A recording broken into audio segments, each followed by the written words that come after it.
Let's go! Cool kids step to the front. Cool kids. Too sweet sign for the click. Bitch, you don't work Gotta there. get the people what they want. Gotta get Roddy K quick. Yeah, I'm up next on the Prince. Where I'm They ain't from, been the we same cut the since. heads off a snake. Living pretty You're gonna well be on the single for the chair rest of your bench. I life. ain't giving no chance like this. Brock Lesnar on the beach. Look at the heat. Eat, sleep, Look at flex, the and heat. repeat. Whole new swag with a price on the tag. Coming live from the west to the east. Better recognize on the mouthpiece. Watch See the that. power level gotta increase. I get no bitches. I'm a hoe. Feeling like Gresh unleashed. Ladies and gentlemen, boys and girls, baby mamas, baby daddies, non-binary pals, and everybody in between, welcome back to the virtual Unleashed table, where you're the voice that does the most. Gresh brings you the Gresh Unleashed podcast, and joining me for the very first time is fellow content creator Ango. What's good with you, brother?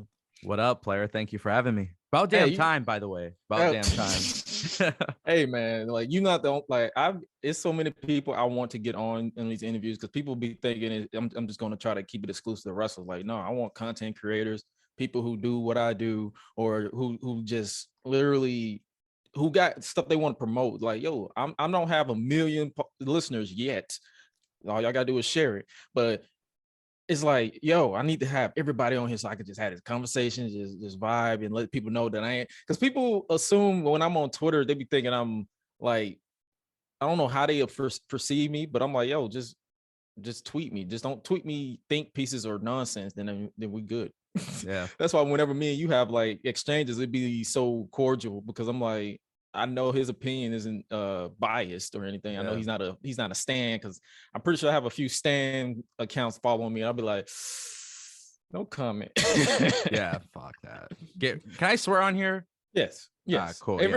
Everybody who asks this question, they be like, can I swear? Like, hey, bro, it's Unleashed for a reason. Like, it for promotion purposes, I'll probably censor it from time to time, but cool. In general, we swear on here. Like, I'm pretty sure the podcast before we recorded this, I probably have a few fucks on file. That's all I needed to hear, because fuck the stan accounts. Fuck that shit. That is the worst part of Twitter. I'm honestly telling you, like, that is the worst part of Twitter. It's so nasty to see that people, for no reason at all, maybe for a little bit of engagement or whatever it is, but I think that shit is killing wrestling. It's killing everything, honestly. It's not even just wrestling. It's regardless of the community. Game of Thrones, because I don't know if you watch. I know you watch Game of Thrones. Hell yeah. So they have stan accounts too, and I'll be like, oh, y'all here too? Like, dude, you know, it's pretty bad too when you log on to Twitter and you're involved in wrestling. You're like, oh, okay, like stan accounts, you kind of learn how to deal with it or whatever. But I think the worst, believe it or not, I always thought originally the worst was wrestling until I got into NBA Twitter. Ooh. That shit is just like, yeah, let me just scoot on out of here real quick, make sure nobody knows. Let me go to golf Twitter right quick. Yeah, I can only imagine fucking their stan accounts too, bro. Right. No, because I'm pretty sure you probably saw it already. Triple H said some things about AEW. They beat their developmental system, and I was like, the amount of think pieces that we're probably going to get. Let me go to golf Twitter right quick, because I'm pretty sure they're going to talk about shit I don't care about. But at least it ain't AEW and WWE. Like, oh, Triple H is hurt. They got this new organization. I haven't seen too much, but it's called Live Golf. And this company, I don't know who it's backed by or what they're doing, but they're throwing out like crazy money. I don't watch golf, but they're throwing out crazy money for some of the top golfers, dude. Like, we're talking like $100-200 million. And now, sure enough, it's PGA Tour versus Live Golf. It's like the new AEW WWE thing. So yeah, golf Twitter. I'm good with that, dude. I ain't. Yeah. I pretty much put it this way: if you are into any type of sports, avoid. What Cody say? Avoid. Yeah. Avoid stands as much as possible. It's probably one that I probably had a conversation with that was cordial, but that's 1 out of 1,000. Just avoid them at all costs. Yeah. But for those who don't know or aren't familiar with your work, who is Ango? Yeah, man. It's always like hard to answer that, right? Because to me, I'm just a normal dude that like makes content. But yeah, I'm a content creator on YouTube and, you know, all these other platforms, social media. I pretty much just talk about wrestling, dude. I love it. I just talk about wrestling. I give my opinion. I try to be as non-biased as possible. I got some time in the game. I've been doing it since like 2008. Oh, sweet. Yeah, so I've been on the platform for a long ass time, different types of content, different types of channels, but now I can officially say like I'm a full-time wrestling analyst. I don't know. It sounds cool when you say it that way, but It's funny how you said 2008 because I remember because you started 2 years before me because I started doing vlogs and stuff. yeah. You like I tell people for those who long-term listeners of me, they will never see that footage again. That footage will not see the light of day again. It's private. It's literally for me to see. Like if you saw when it happened, congratulations, you saw bullshit. Yeah. But it's like, and I didn't really start taking it serious until maybe 2016, 17. And that was because I was like, I think because I saw creators like Chris Smooth and Chris Denker, Yeah. who actually on the podcast. So it was like when I saw them, I was like, maybe I can take this shit serious. But then money at the time was like, ugh. But now that I have money and more and ways to make money, I'm like, okay, this might work. I'm still a part-time content creator because bills for are sure. a thing. But the moment one of my YouTube videos blow up to the point where I could just say, you know what, fuck it, I'm about to go full time on YouTube. Hey, I'm going balls to the wall. But for now, I'm part time. But I like how you mentioned you're a full time wrestling analyst. What made you take that chance and just say, you know what, fuck it, I'm about to do it? Yeah. I think the fact that I've done it for so long, because honestly, like I've been on YouTube before monetization was a thing. And then I've been on YouTube when monetization was a thing.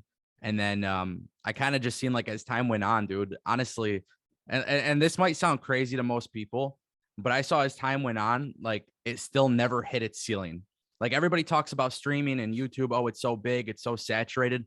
I feel like we're not even a quarter of the way there.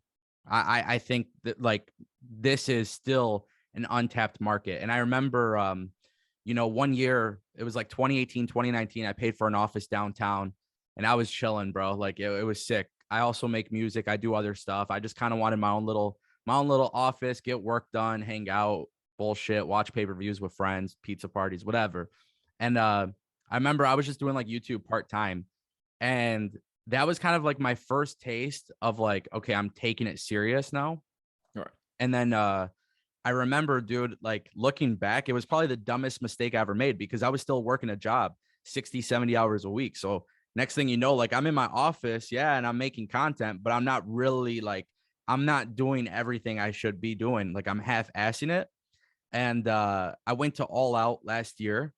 And keep in mind, maybe for 3 weeks, I started making content again because there was like a little bit of a down period for several months with COVID and everything. I was just like not mentally there. I go to All Out, dude. I'm sitting in the suite. I'm chilling there talking. Some people recognize me from my old content.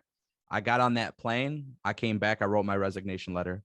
I said the fact that I feel like I'm starting from ground zero because I haven't been uploading consistently for months. But I feel like I know I can do this. And I have to test myself because my biggest regret was not taking it serious back in 2019 when I had that office. And that should have been the time where I said, screw it, I should quit, take that risk. I got the tools and resources. I didn't do that. So when I was on that plane, I said, I know exactly what I'm going to do. I got home, literally no doubts in my mind. I said, if I fail, at least I can say when I'm 70 years old, I genuinely tried doing the things I loved. And that was the motivation there. Wow. I like I like how you said it like that because I know there's a few times where I was like, you know what, I might do this full time, but then it's like I it might be self-doubt or it might be because I was always in my own head. Sure. Where I was like, you know what, maybe I shouldn't do this. So what I did during the pandemic, because I always tell people all the time, for those who listen to me, I always say the pandemic was a blessing in disguise for me. And that was because I was trying to do content, but while working a full-time job, and I was burning myself out. And I was like, I'm passionate about doing wrestling gamings or wrestling news with the not really news, but like giving my opinion on what I see and what I don't, because that's the purpose of this podcast. Because if you actually listen to our regular episodes, we mention news, but we don't really like digest the news. We'd be like, oh, okay, that sounds interesting. Like, you won't see us talk about, oh, this person has this amount of time left on their wrestling contract. I leave that to people like you and people like Solid Monster, or people like who else I listen to that is deadlocked, even though they're really more so goofy than anything. But they had I'm like, we're just here, I always say Gresh Unleashed is more so a mixture of deadlock with the BS sometimes that becomes a meme, and genuine wrestling fans that actually, or sports fans, because we try to cover UFC as well, and we obviously talk about House of the Dragon. So it's like I always look at it like this. I'm like, our main thing is we love wrestling, but this is also my show, so I'm going to talk about what I talk about, but at the same time, I'm not going to divulge to people who wants to talk about wrestling. So that's what I'm saying. I know we put it in, more of it is we know our place. Yeah, like, we're not out here trying to be this person, or try to be you, or try to be Solid Monster, or try to be who else, a Public Enemy podcast, or be Cam Seahawks. So we're just ourselves. Like, I shout out to lovely Laveau. She said you're the real Gresham, because I'm guessing it was it's like a little joke or whatever, or I don't know, but I was like, yeah, I take that because I'm real. Like, this is Gresham, this is Gresh. So I appreciate that, but mainly to really back in with you, what would you say would be the most challenging part of being a I guess you could say, analyst? Yeah, not really. Mainly, you do content creator, but analyst. Yeah. Like, what's the most challenging part? Like, do you see yourself arguing or fighting with yourself to like, damn, I want to be unbiased, but this is some bullshit? Whenever you watch wrestling. No, here's the thing. If I think something's shit, I say it's shit. You say it's shit. Okay. I don't, here's, and the biggest challenge, there is none. And I know that's going to surprise people, but there is no challenge. I find more challenges between having like a work-life balance and like prioritizing certain things over others. But when it comes to actually talking about wrestling, I've seen people like, look, bro, I can talk positively about WWE and Cody Rhodes, and I'll get flamed for it because that's just the type of wrestling society that exists, right? Like, it's, you got to represent your home team. Screw you if you don't agree with my opinion. I don't rock with that. I think Cody Rhodes was the heart and soul of AEW. I see him come to WWE. I'm going to speak highly of it because I enjoyed Cody's work in AEW. I enjoyed his work in WWE and the Indies. But now all of a sudden he's in WWE. Oh, bro, you're an idiot. You're an asshole. The thing is, like, there's really no challenges. Say what you got to say. Get it out. At the end of the day, I'm not here to persuade you. I'm not here to change your mind. I'm just telling you my opinions. No different than Stephen A. Smith and all of these other guys, So the reason why it's not challenging is because I don't take it to heart. I look at what I'm doing. I'm happy with myself. I enjoy waking up every day, getting to do what I love. Obviously, if somebody's out there giving insults or they're just pissed off that I hate AEW all of a sudden, my brother, I got 1,000 videos. Go back to when I was literally writing the obituary for WWE and saying that AEW was the next thing. But of course, I think we were all writing the obituary for WWE at some point because it was dude, this is dog shit what they was giving us. Like, it was at the point where I was just like, you know what? Because I remember, and I like how you said that about AEW, because AEW isn't perfect, because it was a few times that I literally it's on record where I was like, I need a break from watching AEW because I'm like, this shit's, and I said this shit sucks. Yeah. And then they would do something like a Bryan Danielson match because everybody know I'm a fan of Bryan Danielson. So I was like, fuck, I want to see Bryan Danielson and Daniel Garcia. Shit, y'all. Every time I say I want a break, y'all reel me in with this shit. Yeah.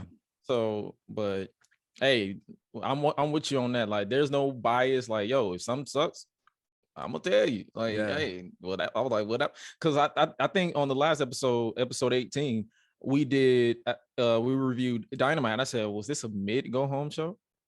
And I was like, and Swella, she appreciated it. She's like, I enjoyed it. I said, this shit was like, it's not worth $50 for me to watch, to pay for All Out. And that was my honest opinion. I said, this isn't worth $50. Yeah. So I'm same way, bro. Like I know like this, and this is like one of the things that I don't think people truly understand about me is I care so much about storytelling in anything that I watch. Unless I'm watching a true live sport such as basketball, football, MMA, like I can watch MMA, UFC, Bellator, ONE FC. There doesn't have to be entertainment value to it. I just want to watch good fights happen, right?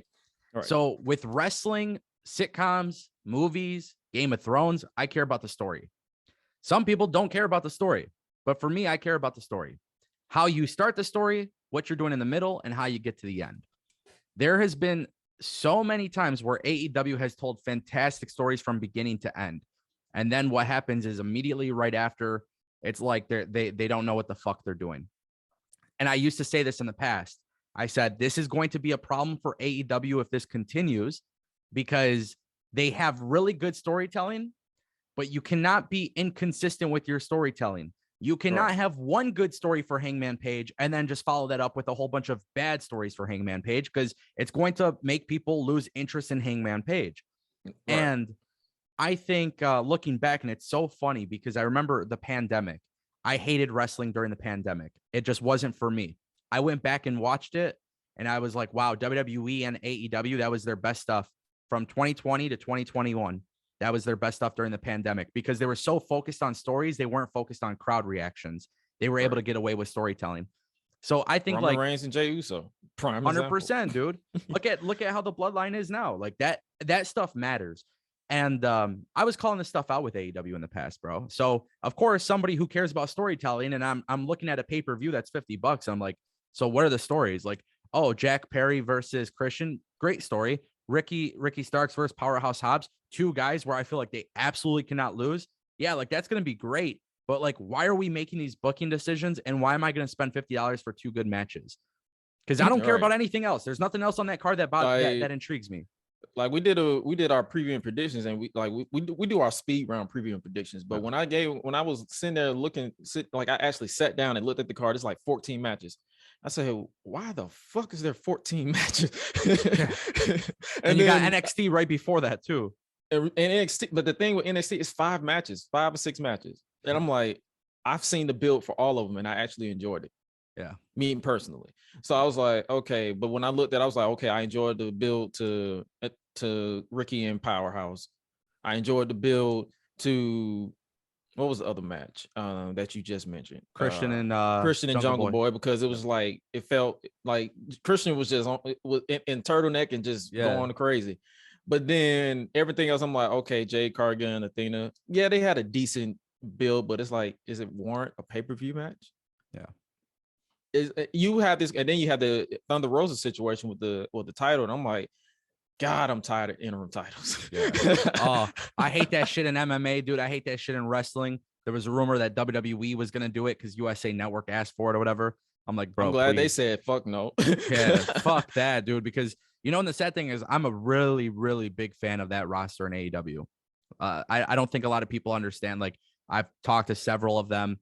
I've gone to several AEW pay-per-views. I've linked up with several of them before. They have a very good roster. And I genuinely think like they just deserve better.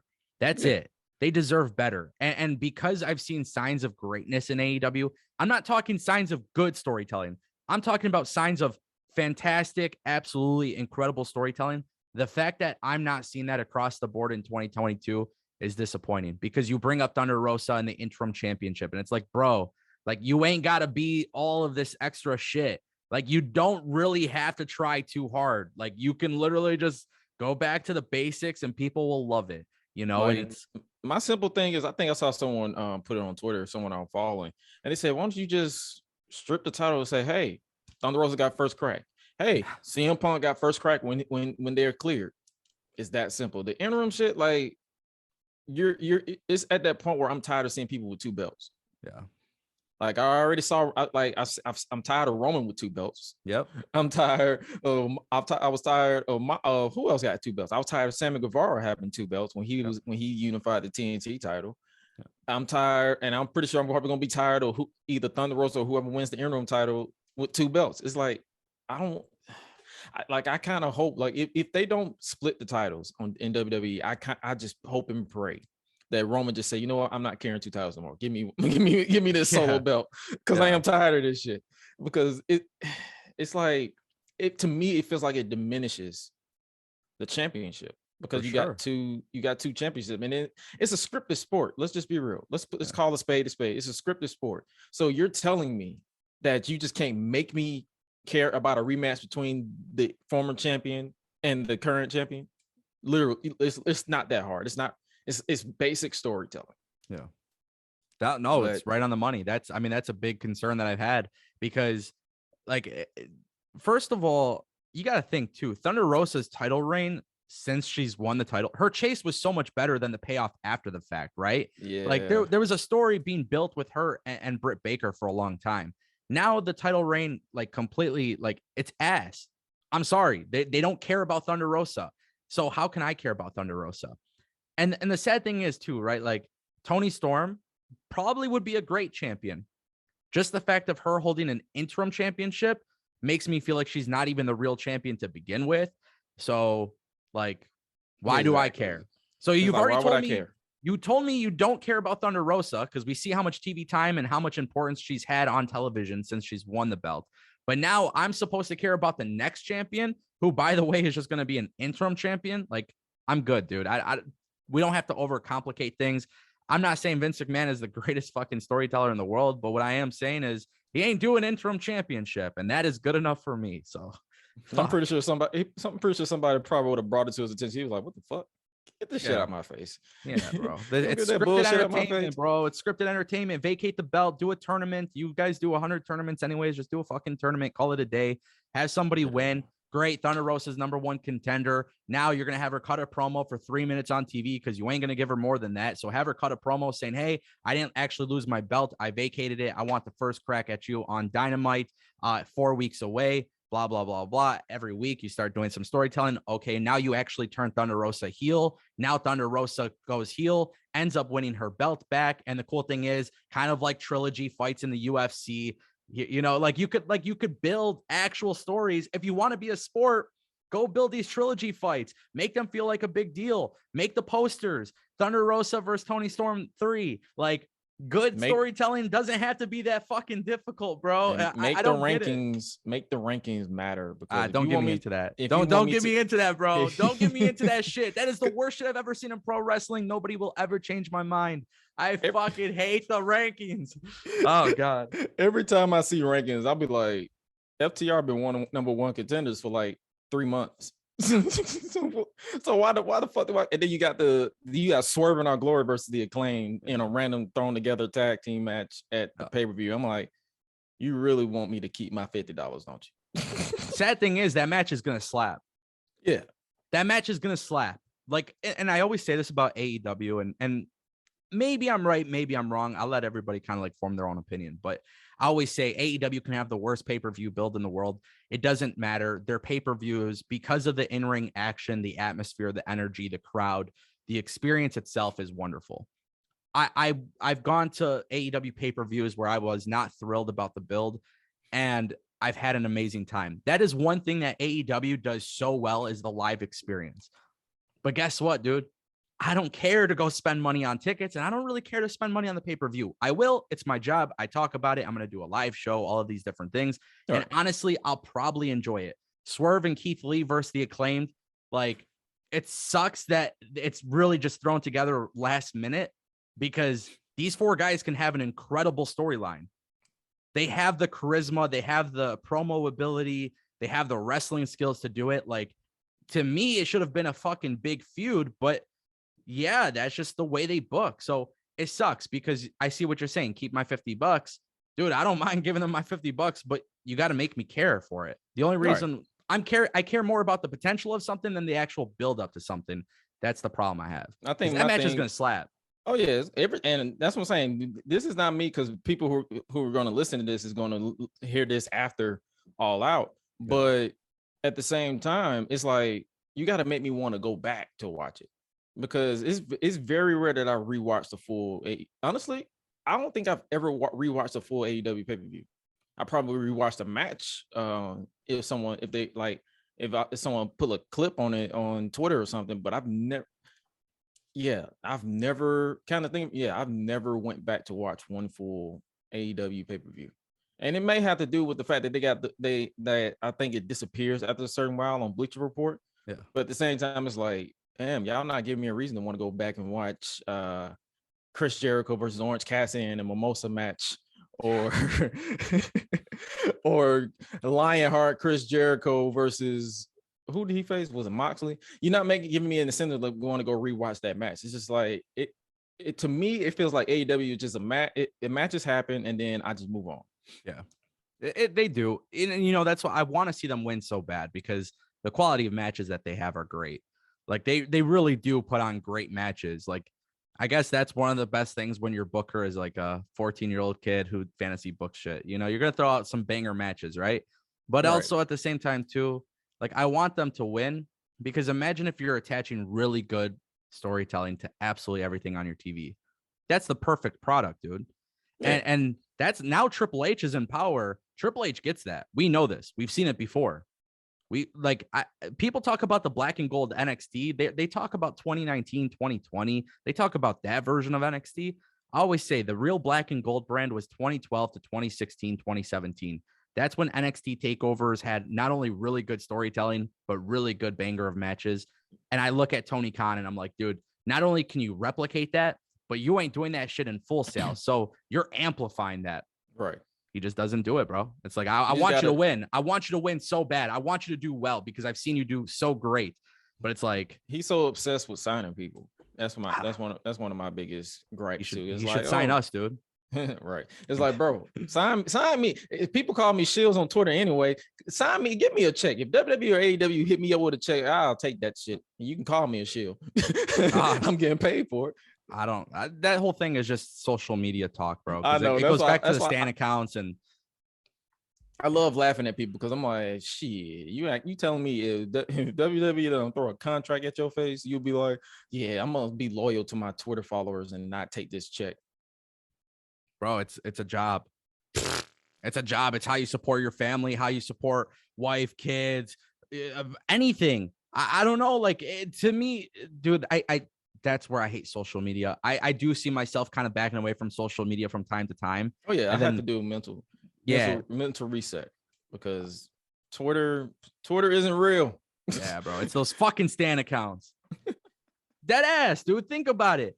I never get called a shill from somebody that's named, fucking Tim Smith. I get called a shill from AEW fan Europe 5544325, and like, all right, dude. Like, with they be AEW Elite 2025 and then have a Roman Reigns thumbnail. I mean, Abby. And I'd be like, bro, you only got the balls to have your own picture on it. Like, I understand some people who don't want to have their pictures out there because I know some accounts have like their logos or something.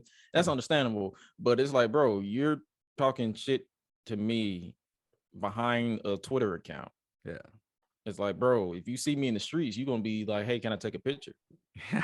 Hey, the thing is, though, you got to remember, it's not just AEW that has these Stan accounts. Because I don't know if you've seen fucking WWE Stan accounts. Oh, I've been blocked by a few of them. Ah, bro. See, I'm not the type of person that obsessed with being blocked by people because I've been blocked by wrestlers too. I'd be like, oh, well, that sucks, and I move on. Dude, I love getting blocked. Like, because I'm not a dick. You know how some people like they'll just screenshot it like success. I blocked them after bullying them. Yeah. Okay, you want a cookie? Yeah.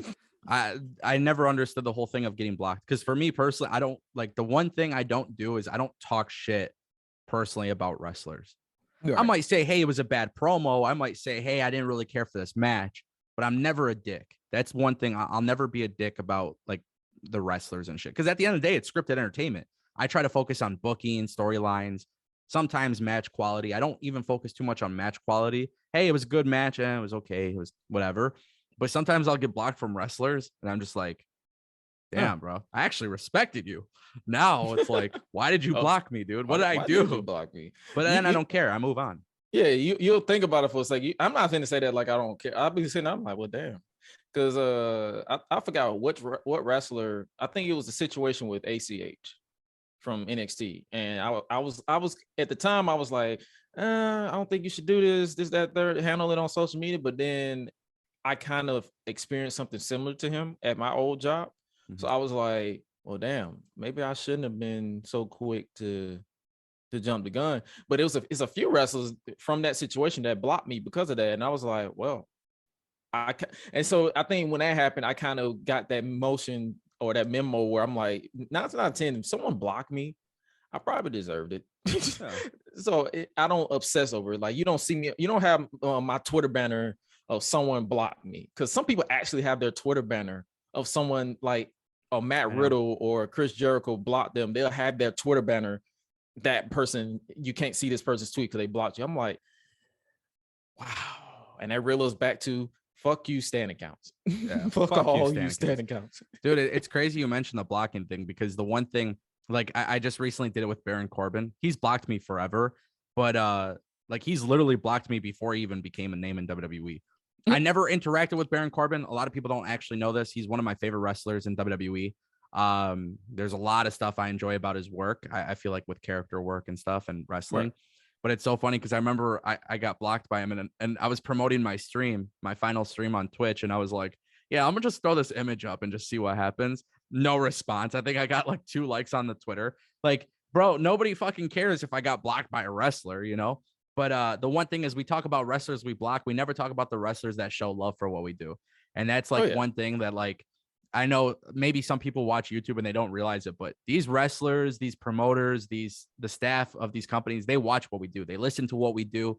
Maybe they agree, maybe they don't. I've had people reach out to me and just be like, hey man, like, somebody sent me this video. Like, I really appreciate the kind words, or I appreciate the criticisms. Like, you know, it's these fucking stand accounts that ruin everything, Gresh.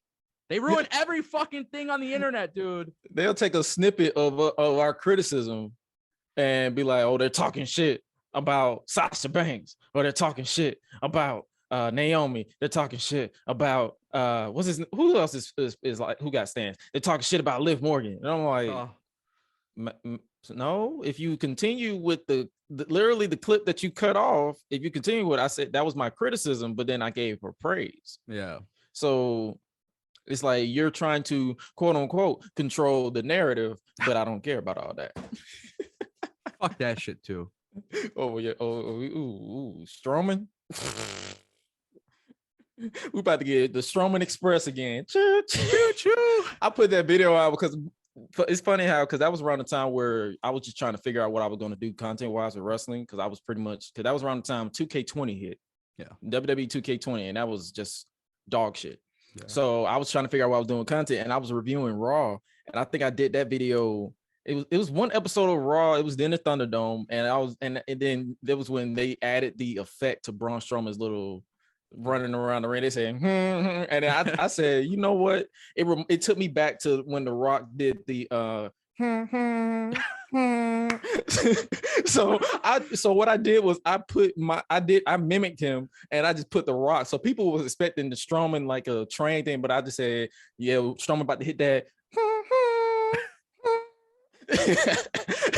And that became a whole meme. So when I brought it back, they was like, damn, I forgot all about this video. Like, I was like, hey, I had to go in the vault for this, because it was like people assume that I hate Braun Strowman.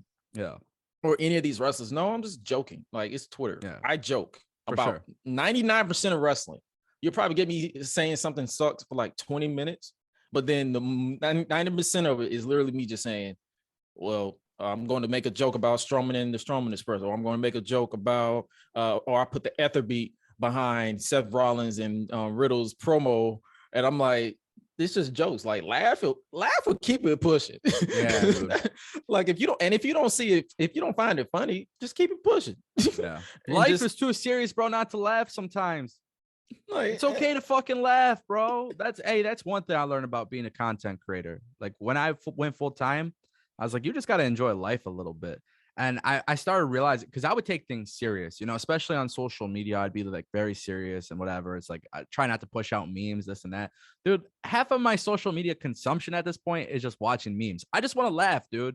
Even if it's not funny, I'm gonna laugh. Why? Because I want to laugh. I'm gonna laugh at the audacity. Yeah, bro. Fucking, you know how many times I've seen random ass memes with Braun Strowman, by the way?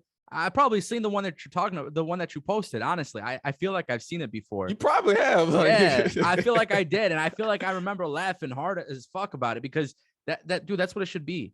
And sometimes it's not like on Twitter. You gotta think too. Like for you, it's funny. For 1,000 other people, it's funny. But for one person who just doesn't want to be happy, they're not gonna laugh. They're gonna be a hater. It's just kind of how social media works. Sometimes you can't pay attention to it. Then sometimes I turn being a hater into a joke. I say, you know what? I'm a professional hater. Because I remember when Kenny Omega was rumored to come back. I said, I'm gonna be a professional hater. I just want it to be somebody else, so timeline could just blow up. Yeah. And it was a joke, obviously, because I put the laughing villain. I did that on purpose, and people, they just laugh because they I'm like, bro, I know it's a rumor, and I know it's all but confirmed at this point. Like he's coming back, and he came back, but it's like, bro, just laugh. Yeah, laugh or block me. Like at this point, if you don't want to see me, because it be some people in my comments that I see the replies. I have my notifications off to, like, if I'm not following you, I don't really see it. I will have to search it out, that thread, to see your comment. But I see everything. Like don't if I don't like it, guaranteed I've seen it, and I just keep scrolling. Yeah, that's how you gotta be, dude. That's how you gotta be. Can't take shit too serious, dude. I mean, it's okay to take some shit serious, because it was a few times where I got worked. Like, I'm pretty sure I got worked during that women's tag team tournament. I was like, damn, I know y'all, because I literally put out, I said, no, y'all fucking did not. Oh, dude, I love the reactions to that. I was laughing at people. I literally sat there laughing at people. I'm like, you are literally hilarious to me right now. Because I would see people, they would get so pissed, dude.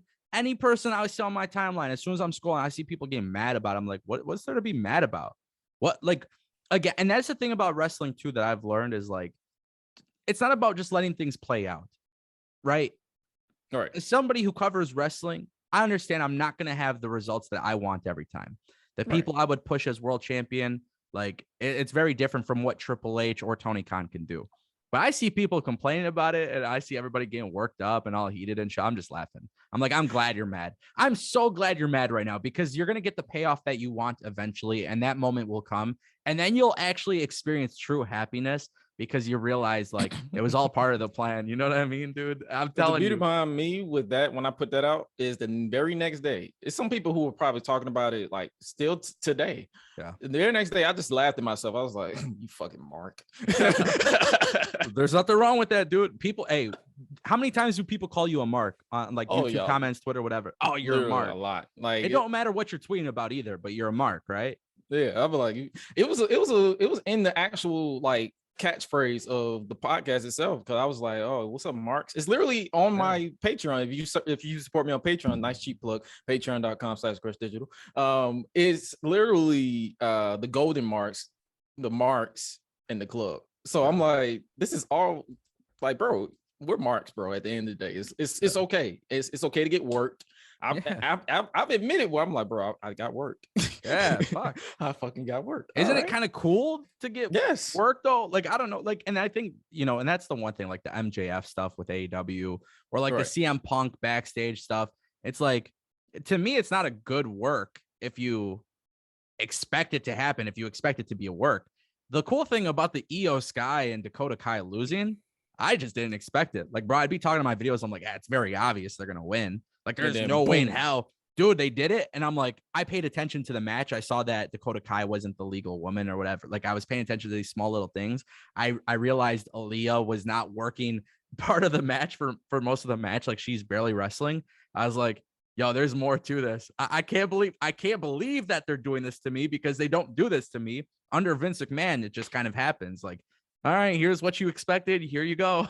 Like, Triple H is like, fuck you, dude. Like, I'm not gonna satisfy you right now, dude. You gotta wait. You gotta wait. There's more to the story, because I kind of looked at it. I was like, I'm pretty sure they're not going to be on Clash at the Castle. I mean, if they are, I'll be shocked. But because I know SmackDown was already taped the day before, so I was like, okay, cool. But I love it. I love it when we get worked. I'm not gonna lie. Dude. I love it when we get worked. Nobody expects it, dude. That's the feeling that, like, I chase. I like that feeling. Like, I like that. I like that feeling too. Like, I don't need to know. And that they reels back to what I said earlier. We don't really we mention news and reports, and we give credit to whoever reports it. But we don't like spend like, I think episode 18 or one episode, we literally spent 2 minutes on a bunch of news. It was like, oh, okay, next. That's all we could do. It's like, oh, okay. Like someone will bring, like someone will submit unpopular opinions. We'll be like, huh, all right, next. Anyway, that's just how we operate. It's all about we're unapologetically Black and proud, but we also have a vibe for professional wrestling that doesn't make us lose our sense of humanity, because at the end of the day, it is scripted sports and it is entertainment. Keyword entertainment. It's sports entertainment. Like that's why. And then I think someone got mad when CM Punk was, when they was building to the mock Punk and Moxley. I said sports entertainment, baby. Think about this for a second. We live in a world, bro. If you turn on the news, social media, not even talking politics, right? There's a lot of negativity out there. A lot. And it doesn't matter what anybody tells me. I genuinely enjoy going to sports and wrestling as my way to get away from negativity. Right. Turns out when I watch AEW, I become negative as fuck. And I'm like, oh, fuck this shit. But I do enjoy wrestling, bro. I enjoy sports. I love watching basketball. I love watching football, soccer. Fucking Formula 1 is something I'm starting to watch. Like, these are things that I try to get away from life and sometimes like the hard shit that comes with life, because it exists for everybody. Everybody's got their own problems. Right. So the cool thing is with wrestling, because it's scripted entertainment, you know that you're going to be disappointed or you're going to be happy, but you remind yourself it is not real. In the sense, like, okay, Roman Reigns loses his belt. Yeah, the fan of me, the analyst version of me is going to be, oh, well, man, he should have gave it to this person instead. I'll be a little bit bummed by it. But at the end of the day, it doesn't impact my life whatsoever. Yeah, you know what I mean. And I gave and I like how you mentioned that. I gave an analysis. I said even Roman has done so much in 2 years, that if he loses the title to Drew, it won't change how I look at him. Exactly. He's still the head of the table. They built him up, perfectly after years of bad booking, because we all know, like, you could just look at him and you can tell that he was meant to be a narcissistic, sociopathic asshole that believes his own hype. That's perfect. Yeah. Not trying to, believe that. Yeah, babe. I don't know what he was trying to be. He was just trying to be something, but I wasn't feeling it. So it's like, if Roman loses the title, like, if people are going to be pissed. But you have my co-host who's a super Roman Reigns fan. She's a super fan. And she's even saying if he loses it, they won't be able to touch that ring. Yeah. That's how she feels. She's like, I'm okay if he loses it to Drew. Yeah. And me personally, I know a lot of people are not really a fan of this. I would run, like, if they just split the titles, I would keep the Universal title on Roman and run it back with Jay. Do a full 2-year loop. That's just me. That's just me personally. I'm not against it, dude. I'm very open to ideas in wrestling. That's what makes wrestling sick. And the only thing it will, I said my only little hiccup would be they would probably have to turn Roman babyface, because I'm pretty sure people are going to cheer Roman by default. But as I said, if you turn him babyface, just don't change his characteristics. Yeah. Let him still be a dick, just a popular dick. So instead of saying acknowledge me as an asshole, Detroit, woo, acknowledge me. Like, I don't know. But don't be like, yay, guys, you acknowledge me. No, thank you for acknowledging me. My tribe. I am your tribal chief, Roman. Thank you, my tribe. Yeah, thank you. Welcome. And then Chad Gable comes out and he's trying to be a heel and he's like, shush. And then Roman Reigns is like, shush. And like, what the fuck? Oh my God, you just killed it. You just killed the whole aura. But but because my idea that I gave was Jay turning, like, he sees that what Sammy is doing is not getting the same reaction that he did. Because if you look back at the story, Jay Uso was like the fun-loving cousin that was like, yo, open the door, bro. Open the door. Like, he was like, yo, why can't I be this too? And then you have Roman whooping his ass every chance he got, like at Clash of Champions and in Hell in a Cell. But then you have Sammy doing pretty much the same thing in a way, like being the the happy go getter, and he's just like, you know what, you're right, you tried, and then Jay, you just have Jay looking like, bro, what, you whooped my ass when I failed, but you ain't whooping it. And then that just draws to him to the point where he's like, okay, I had enough. And then he just turned on him. And I said the way my scenario went was Jay turned on Jimmy too. And it's just, he's like the rogue cousin.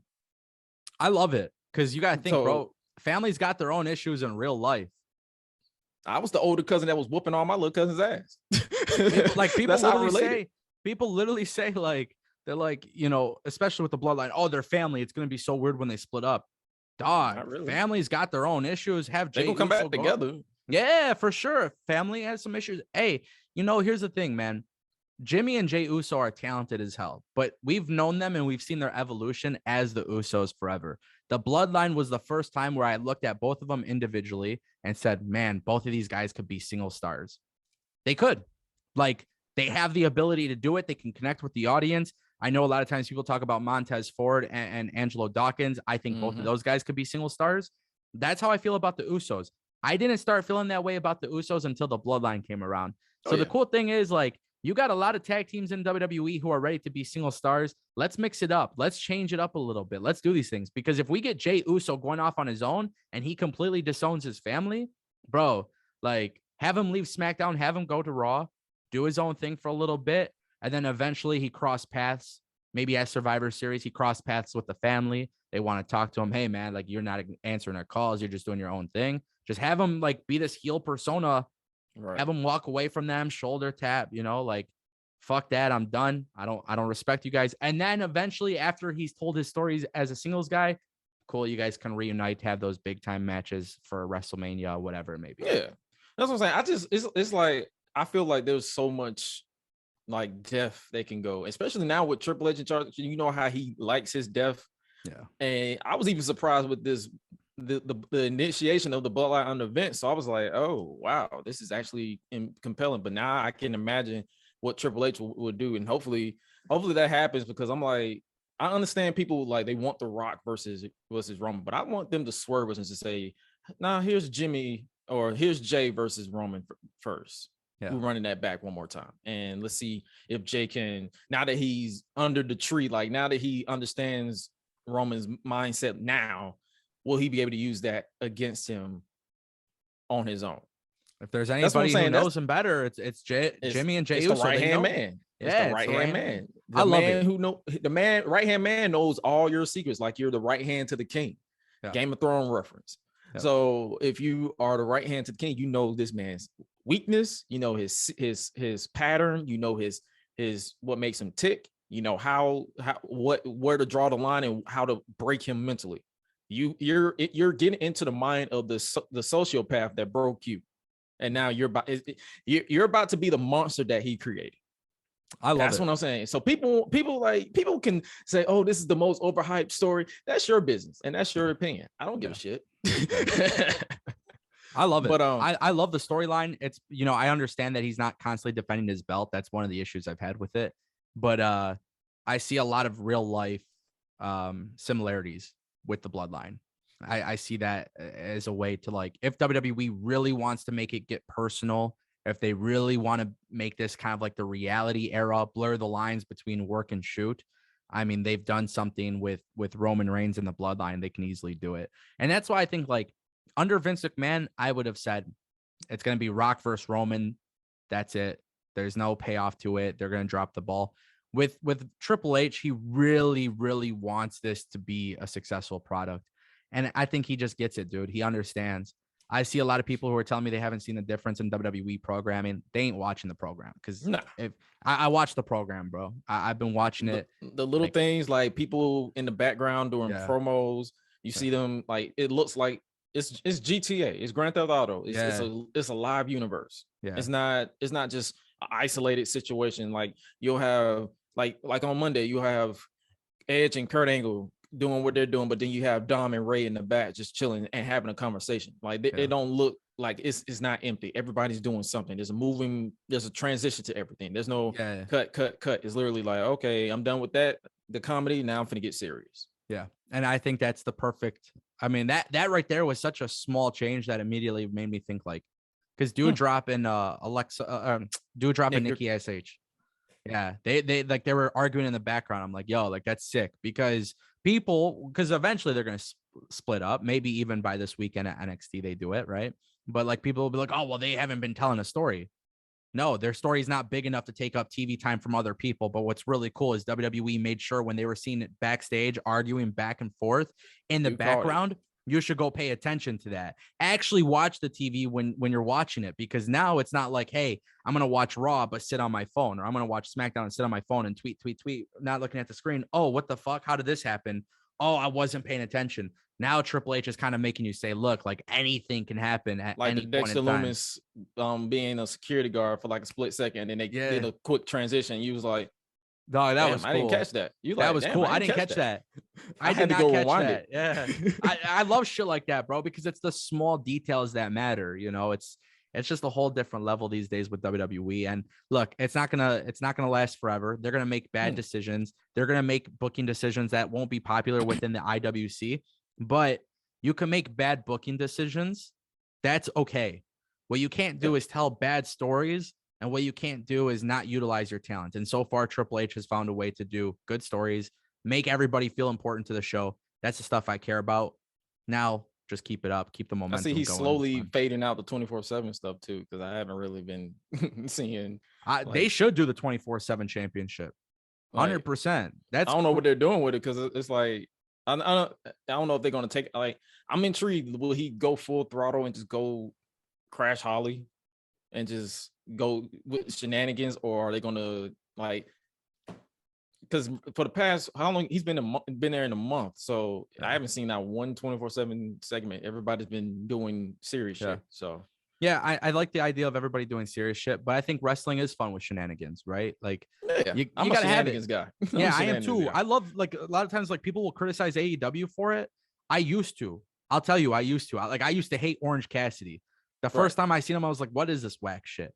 Then it's like, no, dude, stop being so serious, man. I like to laugh. Remember, I like the memes. I like bullshit. And I'm watching it, and I remember when AEW would do some shenanigans, I'm like, damn, bro. Like, again, wrestling is kind of like your escape from reality. So you can watch it as long as it makes logical sense. Sometimes it does. Sometimes it's not logical, but fuck, it's hilarious, dude. I'll enjoy it. With the 24/7 championship, it was too many like bullshit ass like booking decisions, like hot potato, right? What they should do is they should make a new championship belt, black title, black strap, make it a little bit more serious than a fucking toy that's green. Black strap, big gold plate, 24/7 championship. And what I would do is use this as a belt that's not taking up TV time from the most serious things. But while there's a match happening in the background, you can have like your 24/7 championship division, have a wrestler, pin in the background. Then he's running away. Then you don't see anything. A week goes by. Now you start seeing video clips on YouTube and Twitter. This person like a won the transition, belt. basically. For sure. Of course. Exactly. And then WWE pre-shows, you can have the belt, defended. It doesn't have to be a primary focus, but for the sake of content, bro, I think they should have it. And you're not going to be able to put everybody in a serious role on TV. Unfortunately, there's not enough TV time. So plus the 24/7 segments, if you go off YouTube numbers, that's one of their highest rated segments anyway. Like you get numbers, especially anything with R-Truth in it. So oh, dude, that guy's a legend. I want a heel run from him so bad. Hey, I did a what if booking if what if R-Truth won the WWE championship from John Cena instead of CM Punk? That thing got some numbers, but it was basically nothing changed. Like from the Summer of Punk, it was just Truth was just involved. Yeah. It was something simple, but I want to redo that like down the line and give more detail to it. And like, what if R-Truth turned heel in today's WWE? I kind of want to. It can work, dude. It can work. I don't know why this man gets so much hate. I remember watching him back in the day, especially, TNA. And the first ever African American NWA World Heavyweight Champion. He was sick, bro. He was so sick. I will never not take the time to acknowledge that. Yeah, man. And the cool thing is, like, even today, man, he's like so much older, yet he's still like, I feel like this guy can He doesn't age. He can wrestle for like 20, 30 more years. He's a reliable talent. He's extremely popular with the crowd. He literally he became so funny where he's got Brock Lesnar breaking character, dude. Like, put some respect on this man's name. And the cool thing is, he is so good at what he does. He has crossover appeal because of music. Right. I think one of the biggest mistakes that Vince McMahon made was not pushing this guy as a more serious wrestler later on in his career. Because what I would have done, honestly, even mid-card, it's okay. Especially like to make mid-card championship belts feel special. That guy could have been holding the IC title, US title, being serious, you know? And you can use that into a storyline. Like there's so much stuff that could be done, bro. I'm always going to be pissed about WWE not. They should have, man. R-Truth is it's a lot of stuff that I would have changed.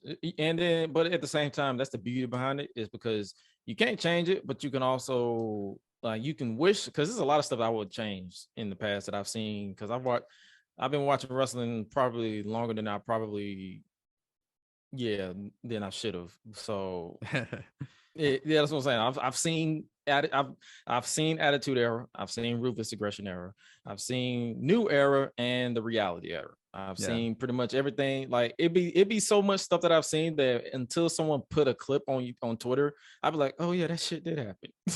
Because it'd be so much that I've seen, and I probably black it out because I'd be like, because like 2009 and 2010 are those periods where I'd be like, oh yeah, that did happen. Yeah. Or I watched TNA from 2010. I'd be like, oh yeah, it was the Hogan era, wasn't it? But this was always a good conversation with you. But before we wrap up today's podcast, we got a speed round Q&A that I always do for these interviews.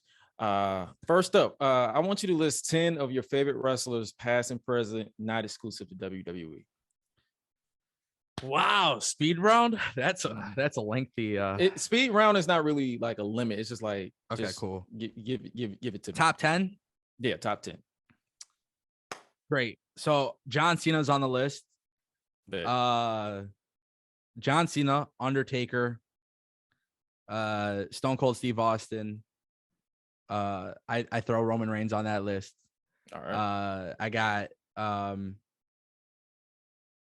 Rated R Superstar Edge. Okay. That variation, that one right there. Randy Savage. Rob Van Dam. Who else? Got 3 more. Yeah.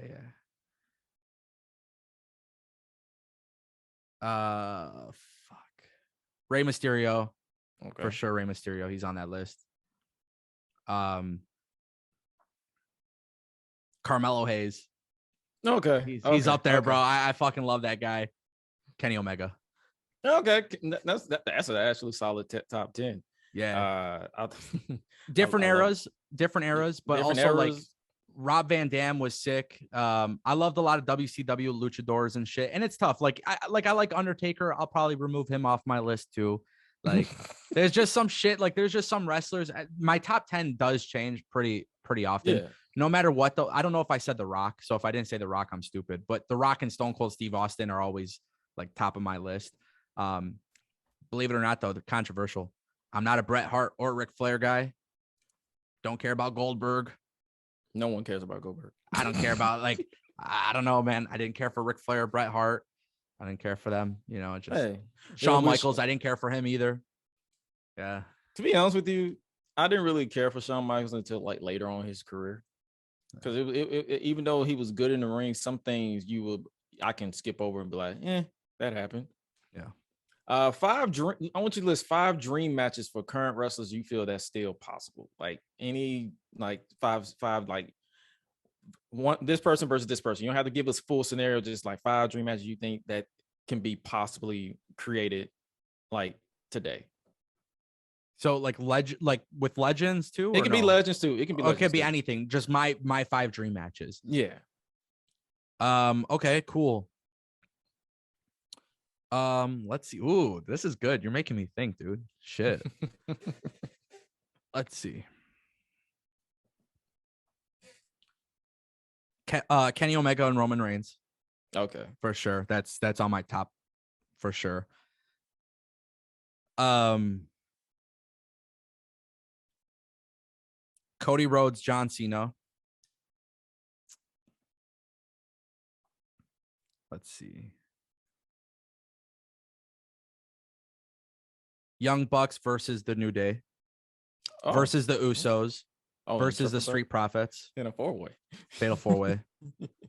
Yeah, I want to see a badass like AEW WWE tag team match, ladder match. Oh God. Yeah, fuck, that'd be insane. Montez Ford versus The Rock. Yeah, that would be very special to me. So I need one more. Yep. Wow, this one's tough.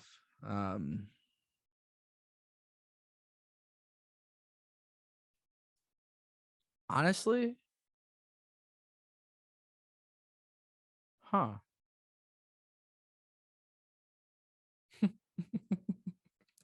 Gotta think. Yeah, I gotta think. Anybody from Europe? No.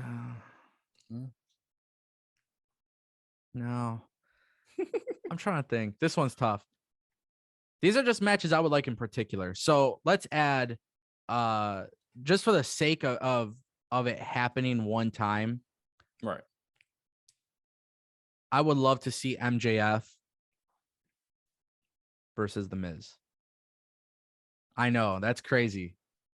But for the sake of their characters, I mean, look, right. I would rather see MJF versus Randy Orton, MJF versus John Cena, MJF versus Edge, and all these other people. But The Miz and MJF, they have such a weird dynamic that, like, I think if they were actually given the time with a proper build-up, it'd be a sick ass storyline. I don't know. Hey, that was 5. So outside of the AEW versus WWE, I could see a lot of those matches happening if someone joins another company or whatever the case may be. Next up, would you rather? Only got one for you, but would you rather take a chop from Walter Gunther or watch Control Your Narrative on loop for a 24-hour stream? I'd rather do neither. What the fuck you mean, dude? What kind of question is that? I'd rather do neither of those. But I don't watch Control Your Narrative anyway, so I ain't gonna do that shit. The only way I know about Control Your Narrative is because I'll be watching. I don't know if you know about Top 10 Wrestling on YouTube. Yeah. They do reviews on Control Your Narrative, and I'm like, bro, outside of your videos, I don't know jack shit about this company. It's off topic, but not off topic, but yeah, off topic. Dude, I try to give every wrestling company a chance. Every company. Because I cover wrestling. I talk about wrestling. I try to, I keep personal beliefs out of the way. It's at the end of the day, I'm analyzing the product and whatnot. Control Your Narrative. I was like, yo, like they're coming to Detroit. Like, okay, it's not just some fucking small ass promotion doing nothing. They're announcing dates. They're doing all this shit. Fuck that. I ain't going. I ain't going to that. I'm not going to that shit. I seen pictures of this shit. I seen like people, dude, it was a fucking joke. I feel bad for saying that because I try to give them a chance. I wasn't going to spend money on it. I seen what people were posting on Twitter. I seen spoilers and tapings, and they don't have the names I'm interested in.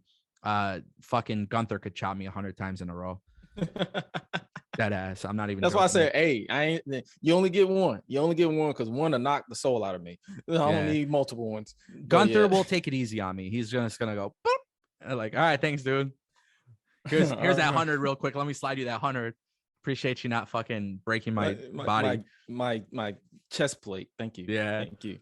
If it was up to you, what content creator would you move the end of the earth to collab work with on a project? And it could be wrestling, it could be a movie, it could be a you say you do music, it could be a EP or a song. Like, what creator would you like just say, you know what, fuck it, I want to make this happen as soon as possible because I already got your attention, I already got the buzz, let's just do it. This is a tough one to answer because I would choose so many creators. Right. Honestly, I would choose so many creators. There's so many that I would love to answer here, and I don't want to offend anybody either. But I would probably say Brandon does everything. BDE. My experiences with him have been absolutely awesome. The story of how we met and everything was really, really cool. Just looking back at that. So BDE is one of my favorite content creators. I also don't watch a lot of content creators because that's how I kind of keep my opinions to myself and shit like that. Yeah. But also at the same time too, I just feel like in an interesting way, there's so much cool shit that can be created there. So from the conversations I've had, because I've had conversations literally with everybody from Vibe, the group that he's part of, and between him, Dalton, Phoenix Nitro, and AM, those three are the ones, and Deontay DDJ, because he was on here as well. Those four are the ones that I'm like, they have so much upside to their potential. And this is someone who pays attention to content creators who I'm like, I don't watch a lot like you. I don't watch content creators. I try to support certain people, but I'll go out of my way to watch a BDE video or AM video or a Nitro video or a Deontay DDJ video or Chris Dinker video, Dinkops. And I watch DPW as well. So it's like, I go out of my way to let people know, like, yo, if you collab with them as soon as possible. Like my boy Highlight, he does the theme song for this podcast. And I told him, I said, bro, reach out, make sure you reach out to AM. Like, he's someone you want to work with. And in your case, make that happen. You and BD, that gotta happen at some point. I don't even care if you both it's a challenge video for 2K22. And you gotta, if your team lose, you gotta buy the tribal chief is my daddy t-shirt. Oh yeah. Oh yeah. We're definitely doing that one, dude. Oh, I can't wait. I can't fucking wait. BDE, where are you at, dog? Where are you at? Let's make it happen. Oh, God.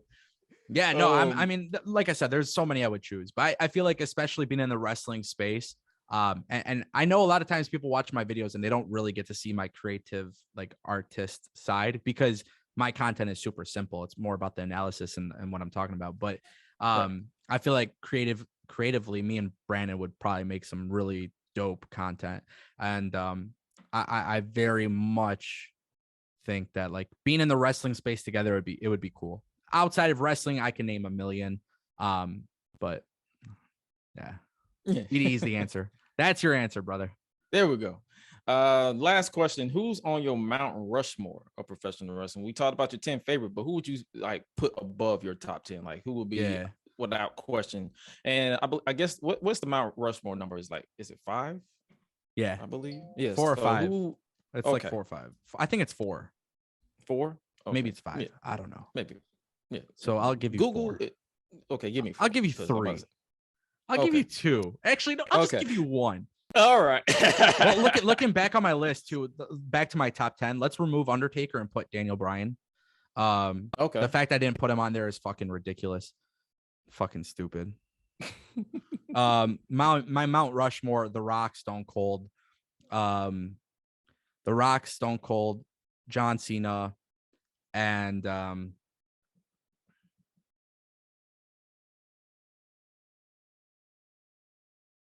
don't think too hard.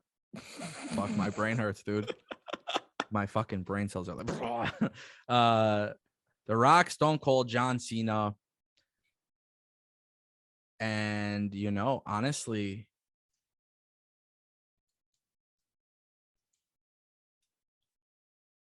this is tough. You only get 3. The fact that you got those 3, that was actually pretty impressive. So I don't know. I mean, like, it's hard because I like going back as a kid. I didn't care for Shawn Michaels and Ric Flair. I didn't care for Bret Hart. Right. I didn't care for a lot of those gimmicks back then either. Like growing up as a kid, man, like I was genuinely scared of The Undertaker, but Undertaker was like, he had his WrestleMania streak and that was cool. But like, I didn't really care for him outside of his character. Oh, his promos suck in the 90s. Yeah, for sure. I'm just gonna tell y'all straight up. Like, if you listen back to Ministry Taker, he was buns. Yeah, I mean, and dude, like, here's the thing. Like, technically speaking, like Kenny Omega should be like way more popular on like the list of things. But also at the same time too, it's like, because Kenny Omega hasn't been in the WWE and hasn't had those massive marquee matches, it's hard for me to list them above, because I understand to a small percentage of wrestling fans, Kenny versus Bryan Danielson's an incredible match. And it is. For me, it's a wonderful match. It's beautiful, right? To see two great wrestlers come together. But I value storytelling. I value the storylines. You kind of got to give me some of that. So it's like, technically I could put Kenny Omega and not feel bad for putting him on my Mount Rushmore. I love Kenny Omega. I think his work is incredible. I love the Young Bucks. I think their work is incredible. Are they in my Mount Rushmore? Not yet. There's still time.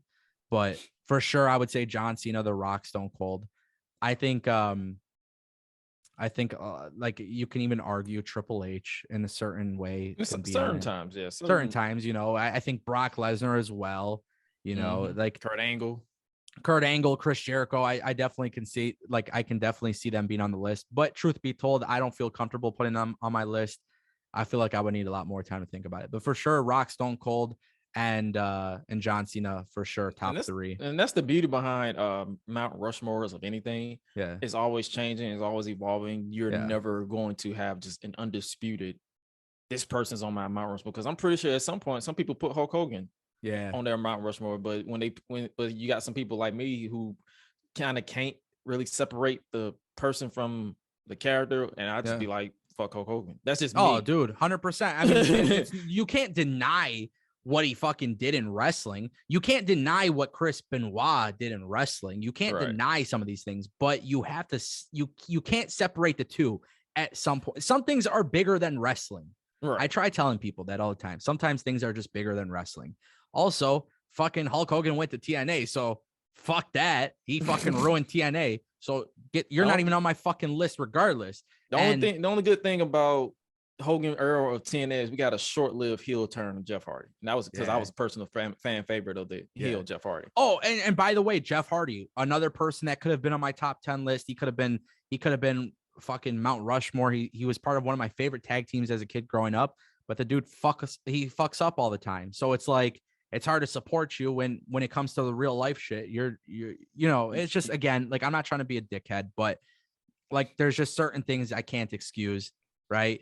Yeah. Hulk Hogan can't excuse that. Jeff Hardy can't excuse that.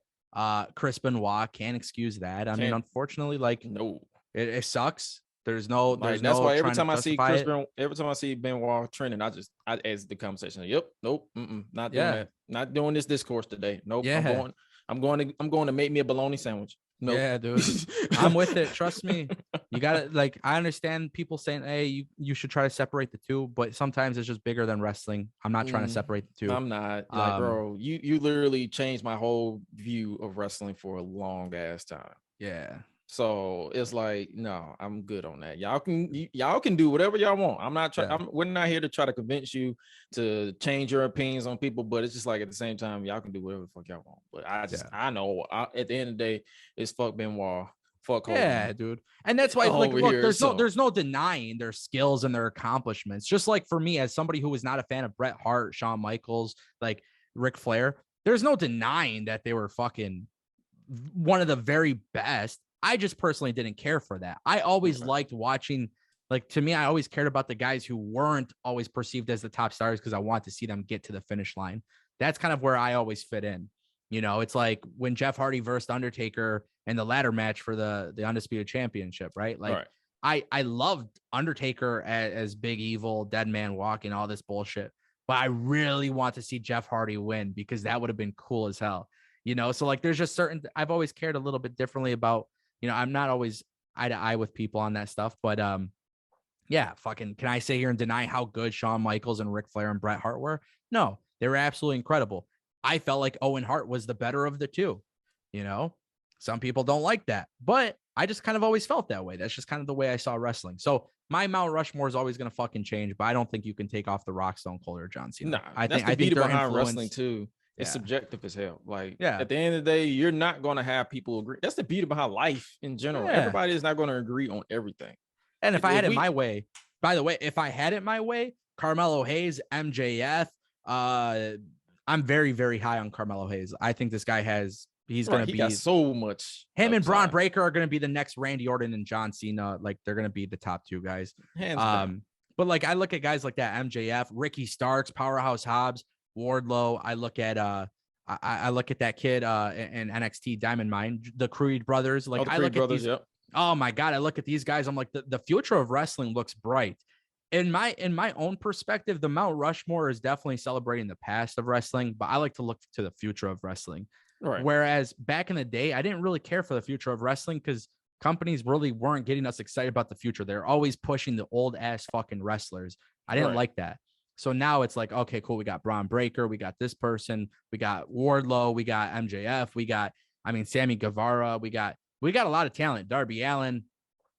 I love seeing the future of wrestling. And I think that's also why it kind of goes back to where I lose my disconnect with AEW, because it's like you're pushing Moxley and CM Punk. Dude, I watched that shit fucking 7 years ago in WWE. Like, and it was okay then. Yeah, like I don't really care about it in 2022, but everybody has their own opinion. I don't knock it.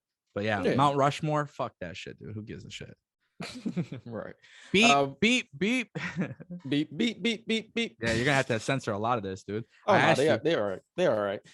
But where can people find you on social media? Because I actually saw your announcement. I'm actually going to rewatch it again because right before we got on, I was in the middle of watching it, and I was like, I'll wait till we're done recording and I'll watch it back. But you want to tell people a little bit about your announcement? Yeah, so I made an announcement. So I signed obviously a deal with Twitch earlier this year to take my live review show exclusively to their platform. Amazon was great, man. Loved it. I chose because I'm coming up on my 1 year anniversary as a full-time content creator. I want to triple down on my content. So not just news videos. I want to create a plethora of short videos, live streams. I launched a new talk show called The Slam. My camera just died because it overheats. Fucking terrible. It's all right. But yeah, no, I'm just doing some really cool shit with casual wrestling talk. And I'm coming back home, bro. That's what the announcement is. I'm super excited about it. The channel is growing like crazy. It's doing very well. And I just want to make sure I'm committed to what I'm doing. And I love what I do. So time to have more fun, double down, and yeah. Hey, but where can people find you on social media? Me personally, I can't wait to see what you do because like I said, I don't listen to a lot of creators because sometimes we either say the same shit or I just like you're over the top. Like you got you probably got a lot of people who know who a JD from NY is. I think last night I actually sat down to probably watch one of his videos and I was like, oh, okay, this still isn't for me, so I'm going to move on. Yeah, I mean, look, man, everybody's going to have their own style. Honestly, I think everybody's going to have their own style. And I think, you know, and I'll mention with JD, I've had nothing but cool experiences with the dude. You know, we've met up, you know, in different events and stuff like that. And everybody's going to have their own style. Everybody's going to like their own thing. I think the most important thing when it comes to wrestling or Twitter or YouTube or any of this stuff really is just like, you know, have your own style, enjoy what you enjoy. That's it.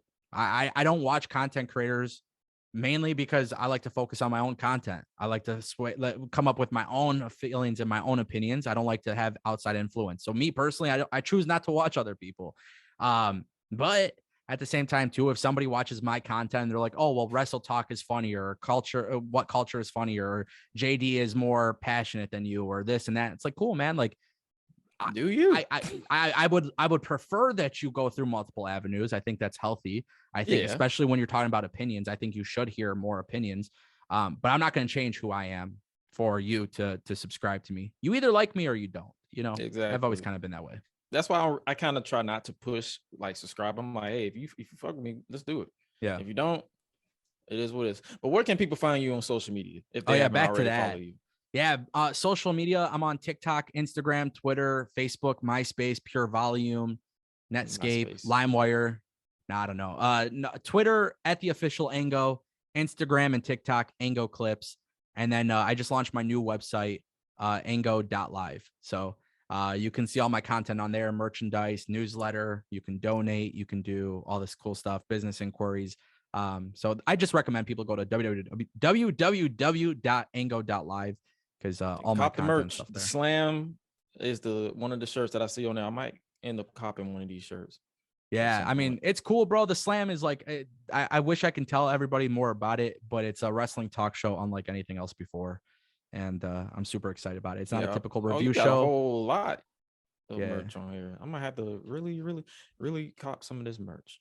Yeah. 'Cause that's what I try to do. I'll try to support, because I'm still trying to get that Chris Danger logo jacket, but he ain't trying to drop the information yet. So until he do, yeah, it is what it is though. But once again, I appreciate you for joining me officially, brother. Like I try to, like I said, it was a pleasure as always to chat with you. And if you haven't already, if you want to follow the brand itself, the Gresh Unleashed podcast, you can literally go to @Gresh Unleashed everywhere you listen to your podcast. If you want to hit that subscribe, give us some star ratings if you want to, because hey, that helps push us up for more people to hear. Yours truly, and as well as the Queen of Rebels on a regular basis. And as far as me personally, you can follow me at Josh Gresham ORG. That is on Twitter, Instagram, at Joshua Gresham ORG on Facebook, because someone has Josh Gresham ORG for some reason, or I probably butchered it. I don't know. But you can follow me there as well. And more content on the way on the main YouTube channel. As always, make sure you keep it locked with Ango as well. Make sure you guys stay safe out here in the world of unknown. But as your favorite voice that does the most, I have to remind you of the one known, and that is you are appreciated, especially by me. And remember to always eat, sleep, flex, and repeat. We out. Be breezy.